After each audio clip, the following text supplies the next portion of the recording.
Teacher भी उसका मजाक उड़ाने लगते हैं। एक्स्ट्रा क्लास खत्म होने के बाद बाहर निकलते ही उसकी मुलाकात संकुन और उसकी गैंग से हो जाती है। वीज़म जानता था कि सामने कौन खड़ा है, इसलिए वो सोचता है कि जो भी होना है अभी खत्म कर देता हूँ। लेकिन संकुन का इरादा अलग था। उसने साफ कहा कि आज वो लड़ने नहीं आया, वो सिर्फ आराम से बात करना चाहता है। उसी समय वीज़म के पिता उसे लेने पहुंच जाते हैं। कार में बैठते ही वे पूछते हैं कि बाहर खड़े हुए लड़के कौन थे। वीज़म झूठ बोल देता है कि उन्होंने सिर्फ उसकी स्कूल यूनिफॉर्म देखी थी, इसलिए कुछ पूछने आ गए थे। लेकिन उसके पिता एक नज़र में समझ गए कि वे अच्छे लड़के नहीं हैं। उन्होंने वीज़म से कहा कि ऐसे लोगों से हमेशा दूर रहना।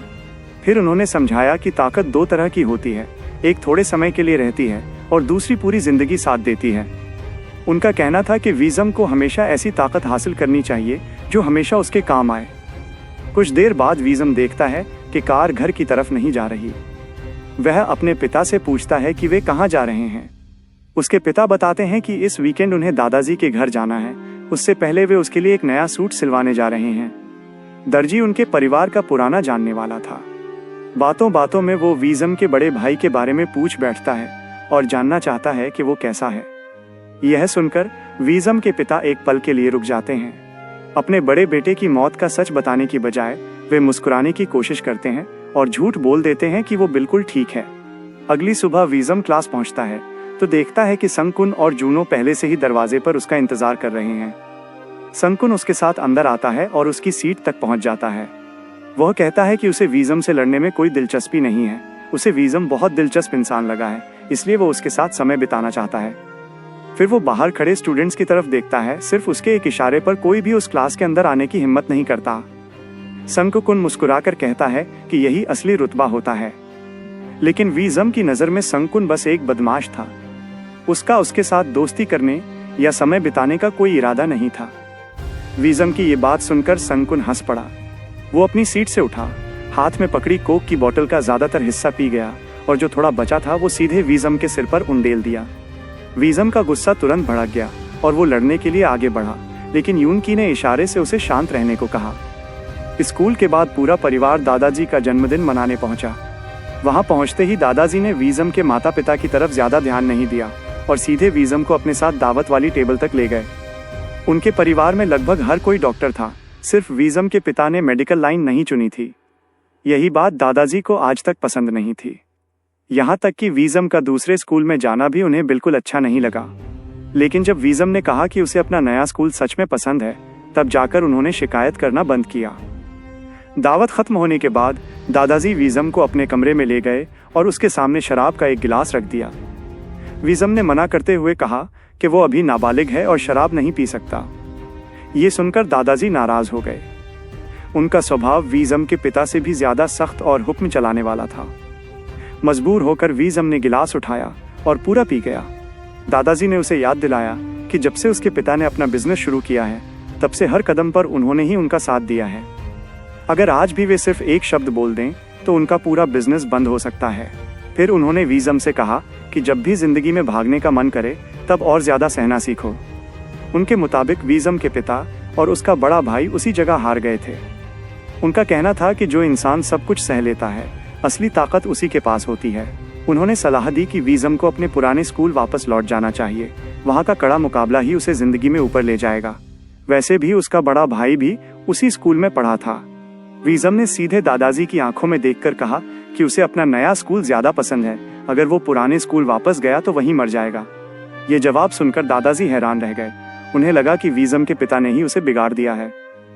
कमरे से बाहर निकलते ही वीज़म को फिर से अपने बड़े भाई की परछाई झील के पास दिखाई देती है। वो उसके पीछे पीछे चलता जाता है और देखते ही देखते झील में गिर पड़ता है। ये देखकर घर के सभी लोग घबरा जाते हैं। उसके पिता तुरंत पानी में कूदकर उसे बाहर निकालते हैं।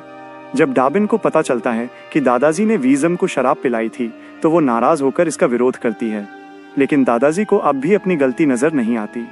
उनका कहना था कि बेटे को मजबूत बनाना पड़ता है। उन्होंने वीज़म के माता पिता को कमज़ोर कहा और आरोप लगाया कि उनकी इसी कमज़ोरी की वजह से उनका बड़ा बेटा इतनी जल्दी दुनिया छोड़ गया। माहौल बिगड़ता देखकर वीज़म के चाचा दादाजी को अंदर जाने के लिए कहते हैं। अगले दिन वीज़म खुद संकुन से लड़ने का फैसला कर लेता है। यूनकी उसे रोकने की कोशिश करता है, वो समझाता है कि पहले उसकी टांग पूरी तरह ठीक हो जाने दो, फिर लड़ लेना। लेकिन वीज़म साफ मना कर देता है। वो अब किसी के सामने झुकना नहीं चाहता था। उसे खुद पर शर्म आने लगी थी।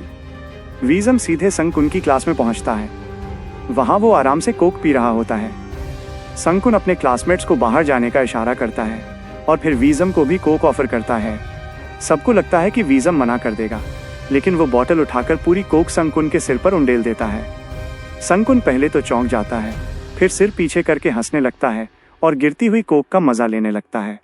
वीज़म चाहता था कि बात यहीं खत्म हो जाए, लेकिन संकुन बाहर चलकर लड़ना चाहता था। जैसे ही वो मुड़कर बाहर जाने लगा, वीज़म ने खाली बॉटल उसकी तरफ फेंक दी।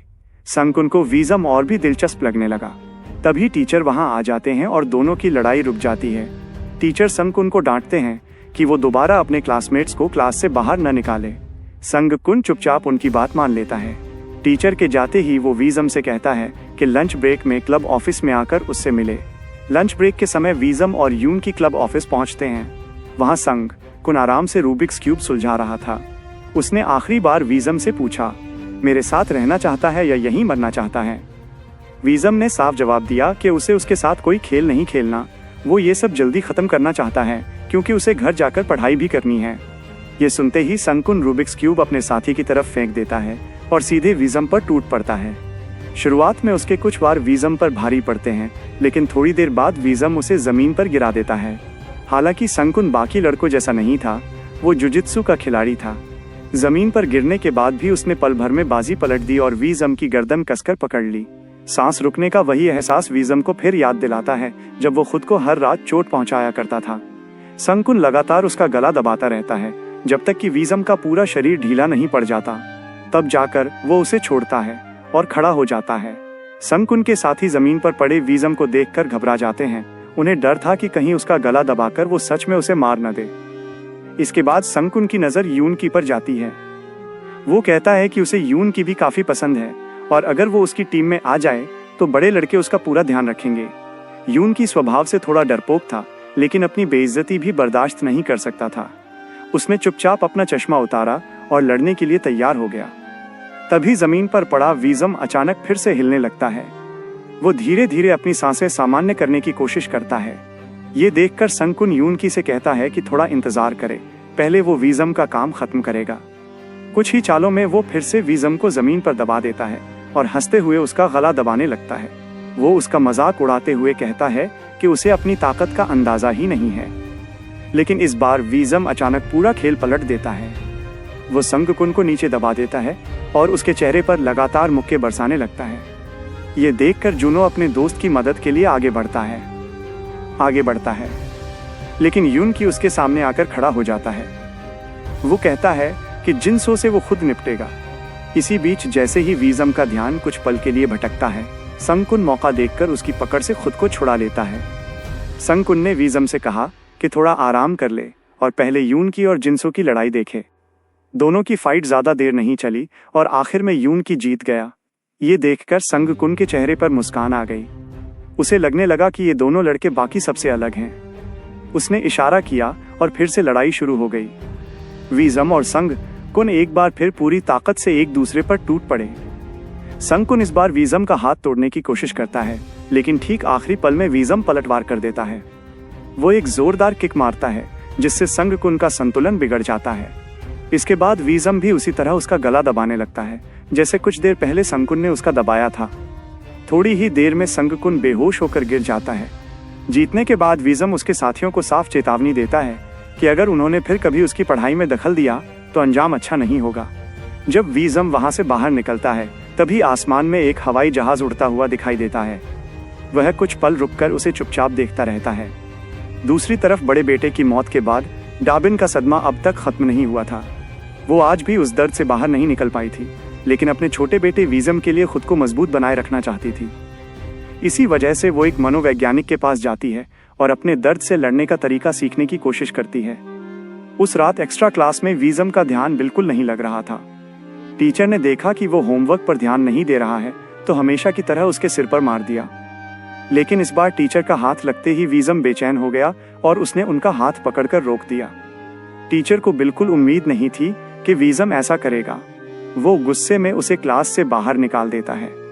बाद में उसके पिता सू ह्युक भी उस पर बहुत नाराज होते हैं। जब वीज़म अपनी बात समझाने की कोशिश करता है तब भी सू ह्युक को यही लगता है कि उसका बेटा अब उसकी बातों का विरोध करने लगा है। वो गुस्से में हाथ उठाता जरूर है लेकिन खुद को रोक लेता है। फिर कहता है कि वो सेंटर में फोन करके माफी मांगेगा, लेकिन अगले दिन वीज़म को खुद जाकर टीचर से माफी मांगनी होगी। पिता के कमरे से जाते ही वीज़म फिर से अपने हेडफोन पहन लेता है। वो बिस्तर पर बैठकर खुद को चोट पहुंचाने लगता है क्योंकि अब वही उसके मन को थोड़ा शांत कर पाता था। कुछ देर बाद यून की उसे बाहर बुलाता है। पहले तो वीज़म को लगता है कि संकुन और उसके दोस्त फिर कोई प्रॉब्लम खड़ी करने वाले हैं, लेकिन ऐसा नहीं था। यून की उसे एक वीडियो दिखाता है जिसमें उसके पुराने स्कूल का बदमाश हांसू दिखाई देता है। वो ऐसा लड़का था जिसे दूसरे बच्चों को परेशान करके मजा आता था। यून की समझ चुका था कि वीज़म लड़ाई में बहुत मजबूत है, इसलिए वो उसे आइडिया देता है कि दोनों मिलकर स्कूल के सभी बुलीज का सफाया करें। लेकिन वीज़म साफ मना कर देता है। वो कहता है कि अब उसका पूरा ध्यान सिर्फ पढ़ाई पर रहेगा। इतना कहकर वो वहां से चला जाता है। उसी समय एक लड़का दौड़ता हुआ उनके पास आता है। वो वीज़म का शुक्रिया अदा करता है। उसका कहना था कि जिस दिन वीज़म ने हॉर्नगिल को हराया था उसी दिन से हॉर्नगिल ने उसे परेशान करना बंद कर दिया। लेकिन वीज़म कहता है कि उसने ये सब किसी की मदद करने के लिए नहीं किया था, बल्कि सिर्फ अपने लिए किया था। लड़का उसे पानी की बोतल देना चाहता है, लेकिन वीज़म लेने से मना कर देता है। ये देखकर यून की मुस्कुराते हुए वही बोतल खुद ले लेता है। शाम को सू ह्युक वीज़म को एक बड़े और शानदार कार्यक्रम में लेकर जाता है। वहाँ मेडिकल यूनिवर्सिटी के कई प्रोफेसर आए हुए थे। सू ह्युक चाहता था कि वो पहले उन सब से मिले। उन प्रोफेसरों के बच्चे भी वहाँ मौजूद थे और सू ह्युक का मानना था कि अगर वीज़म की उनसे पहचान हो गई तो आगे चलकर उसके बहुत काम आएगी। सबसे मिलते मिलाते अचानक वीज़म की नज़र हांसू पर पड़ती है। उसे देखकर यकीन करना मुश्किल था कि ये वही लड़का है जो स्कूल में गुंडागर्दी करता था। यहाँ वो बहुत शरीफ और सलीकेदार बनकर खड़ा था। इतना ही नहीं, उसे दिव्यांग छात्रों की मदद करने वाले एक प्रोजेक्ट के लिए बड़ा अवार्ड भी मिल चुका था। जब सू ह्युक उसकी खूब तारीफ कर रहा था तभी वीज़म अचानक स्कूल वायलेंस वाली घटना का जिक्र कर देता है। ये सुनते ही हांसू के चेहरे की मुस्कान गायब हो जाती है। उसके पिता तुरंत बात संभालते हुए कहते हैं कि वो सब सिर्फ झूठी अफवाह थी। सू ह्युक समझ नहीं पाता कि वीज़म ने ऐसी बात क्यों कही। वो तुरंत हांसू और उसके पिता से माफी मांगता है और वीज़म को बाहर ले जाता है। बाहर आकर वो उससे पूछता है कि उसने ऐसी बात क्यों छेड़ी। सू ह्युक कहता है कि बड़े और काबिल लोगों के खिलाफ ऐसी अफवाहें उड़ती ही रहती हैं। लेकिन वीज़म शांत आवाज में कहता है कि वो कोई अफवाह नहीं थी। उसने अपनी आंखों से हांसू को दूसरे छात्रों से पैसे वसूलते देखा था। यह सुनकर सू ह्युक गुस्से में कहता है कि इस दुनिया में सिर्फ दो तरह के लोग होते हैं, एक जो दूसरों से छीनते हैं और दूसरे जिनसे छीना जाता है। उसके मुताबिक यही इस दुनिया का सबसे कड़वा सच है। सू ह्युक ने वीज़म से कहा कि वो अपने मन को शांत करे और वापस जाकर हांसू से माफी मांगे। उसने समझाया कि वीज़म का काम ऐसे लोगों पर सवाल उठाना नहीं, बल्कि खुद इतना काबिल बनना है कि सब उसकी इज्जत करें।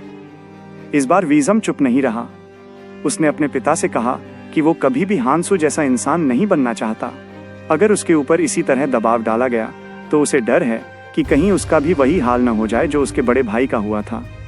ये सुनते ही सू ह्युक ने गुस्से में उसके गाल पर जोरदार थप्पड़ मार दिया। वीज़म को समझ आ गया कि अब इस बहस का कोई मतलब नहीं है। वो बिना कुछ बोले वहां से चला गया। घर से निकलने के बाद वीज़म काफी देर तक अकेले सोचता रहा। आखिर में वो सीधे यूनकी के घर पहुंचा। उसने फैसला कर लिया था कि अब हांसू को उसके किए की सजा जरूर मिलेगी। अगले दिन भी हांसू पहले की तरह सांग हो को परेशान करता रहा। अब सांग हो की हिम्मत पूरी तरह टूट चुकी थी। उसी रात वो स्कूल की छत पर पहुंच गया। उसका इरादा अपनी जिंदगी खत्म करने का था। वो नीचे कूदने ही वाला था, लेकिन आखिरी पल में डर गया और पीछे हट गया। वह वहीं बैठकर अपना सिर पकड़ लेता है। तभी हांसू और उसके साथी वहां पहुंच जाते हैं। वे उसे घसीटते हुए नीचे स्कूल के मैदान में ले आते हैं और उसे बेरहमी से पीटना शुरू कर देते हैं। सांग हो दर्द से तड़पता रहता है, जबकि वे सब उसकी हालत देखकर हंसते रहते हैं। उसी समय लाल रंग की हुडी पहने दो लोग वहां पहुंचते हैं। ये और कोई नहीं बल्कि यूनकी और वीज़म थे। हांसू के साथी पूछते हैं कि तुम लोग कौन हो। इस पर यूनकी मुस्कुराकर कहता है कि हम इस स्कूल के सुपर हीरो हैं। इतना सुनते ही वीज़म सीधे हांसू पर टूट पड़ता है, जबकि यूनकी उसके साथियों को संभाल लेता है। वीज़म की सबसे बड़ी ताकत ये थी कि वो सामने वाले की फाइटिंग स्टाइल बहुत जल्दी सीख लेता था। हांसू से लड़ते समय भी वो सुनजुन के बॉक्सिंग वाले पंच इस्तेमाल करने लगता है। लेकिन हांसू भी कमजोर नहीं था। उसने कई साल तक मुए थाई सीखी थी। धीरे धीरे वीज़म उस पर भारी नहीं पड़ पा रहा था। ये देखकर यून की उसकी मदद के लिए आगे बढ़ता है। वीज़म तुरंत उसकी बात समझ जाता है और पहले बाकी गुंडों को खत्म कर देता है। लेकिन यून की भी अकेले हांसू का मुकाबला नहीं कर पाता। जैसे ही वीज़म अपने सामने वाले को हराता है, वो यून की से कहता है कि अब तू पीछे हट जा। बाद वो फिर हांसू पर टूट पड़ता है और लगातार वार करके उसे पूरी तरह चकरा देता है। आखिर में एक जोरदार स्पिनिंग किक मारकर उसे जमीन पर गिरा देता है। लड़ाई खत्म होने के बाद यून की वीज़म से अपना फोन निकालकर वीडियो रिकॉर्ड करने के लिए कहता है। फिर वो सांग हो को अपने पास बुलाता है और हांसू से उसके सामने सिर झुकाकर माफी मांगने को कहता है। यून की सांग हो से कहता है कि अगर उसका मन नहीं है तो वो उसे कभी माफ मत करना। इतना ही नहीं, वो सांग हो को भी हिम्मत देता है कि जैसे हांसू ने उसके साथ किया था वैसे ही आज वो भी उसका जवाब दे। सांग हो के मन में हांसू के लिए बहुत गुस्सा भरा हुआ था। यून की बात सुनकर वो आगे बढ़ता है और हांसू को जोरदार लात मार देता है। अपनी पहली जीत से यून की और वीज़म दोनों बहुत खुश थे। जश्न मनाने के लिए यून की बियर भी खरीद लाता है। इसी दौरान वो वीज़म हांसू के माफी मांगने वाला वीडियो भी उसे भेज देता है। दोनों को यकीन ही नहीं हो रहा था कि जो हांसू सबको डराता था आज वही डर के मारे घुटनों पर आ गया। थोड़ी देर बाद दोनों अपने कपड़े बदलकर फिर से स्कूल यूनिफॉर्म पहन लेते हैं।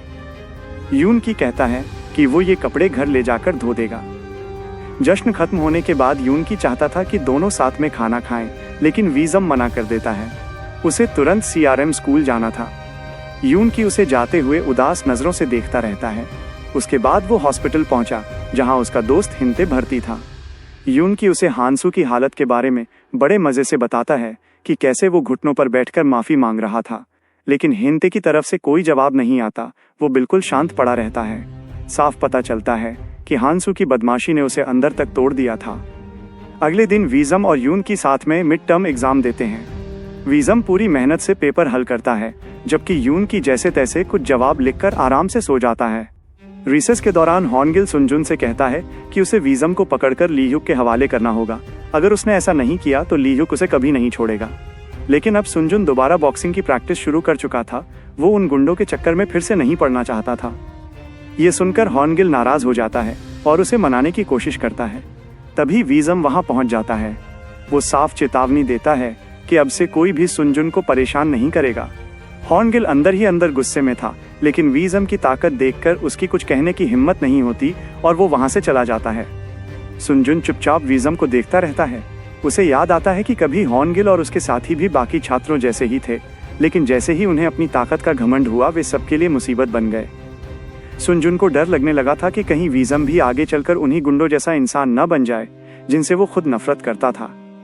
उसी दिन स्कूल में एक नया ट्रांसफर स्टूडेंट आया जिसका नाम गांडे था। उसे सुनजुन की ही क्लास में बैठाया गया। क्लास में आते ही गांडे ने सबसे पीछे कोने वाली सीट चुन ली, लेकिन इत्तेफाक से वो सीट सुनजुन की थी। जैसे ही सुनजुन वापस क्लास में आया और उसने अपनी सीट पर किसी और को बैठे देखा, वो गुस्से से भड़क उठा। गांडे तुरंत खड़ा होकर माफी मांगने लगा, लेकिन सुनजुन ने माफी नहीं बल्कि पैसे मांगे। गांडे बिना बहस किए अपनी जेब से पैसे निकालने लगा, लेकिन पैसे देने से पहले उसने एक बात कही। उसने कहा कि वो इस स्कूल में सिर्फ चैन से पढ़ाई करना चाहता है और उम्मीद करता है कि सुनजुन उसे बिना परेशान किए पढ़ने देगा। ये सुनकर सुनजुन हंस पड़ा। उसे यकीन ही नहीं हुआ कि नया लड़का उसी के सामने शर्त रख रहा है। उसने कहा कि हर महीने उसे 1 लाख देने होंगे, नहीं तो उसकी कीमत अपने शरीर से चुकानी पड़ेगी। इतना कहकर सुनजुन लड़ाई शुरू करने के लिए आगे बढ़ा। गांडे समझ गया कि अब बात हाथापाई तक पहुंचने वाली है, इसलिए वो थोड़ा पीछे हटकर उसके वार बचाने लगा। वो बार बार यही दिखा रहा था कि उसका लड़ने का कोई इरादा नहीं है, लेकिन सुनजुन किसी भी हालत में उसे पीटना चाहता था। कुछ वार बचाने के बाद गांडे भी जवाब देने के लिए तैयार हो गया। तभी अचानक टीचर वहां आ गए। मजबूरी में सुनजुन को वापस अपनी सीट पर जाकर बैठना पड़ा। ब्रेक के दौरान सुनजुन का गुस्सा और बढ़ गया। उसने एक चाल चली ताकि वीज़म और गांडे आपस में भिड़ जाएं। हॉर्नगिल तुरंत उसकी बात समझ गया। वो दौड़कर वीज़म के पास पहुंचा और झूठ बोल दिया कि नया ट्रांसफर स्टूडेंट पूरे स्कूल पर कब्जा करना चाहता है। उसने सुनजुन को भी पीट दिया है और अब अगला नंबर वीज़म का है। ये सुनते ही वीज़म सीधे गांडे को ढूंढने निकल पड़ा। उधर गांडे बार बार परेशान किए जाने से तंग आ चुका था। उसने वीज़म से कहा कि चलो किसी शांत जगह पर बात करते हैं। वहां पहुंचकर उसने समझाया कि जरूर कोई गलतफहमी हुई है, वो यहाँ लड़ाई करने नहीं आया।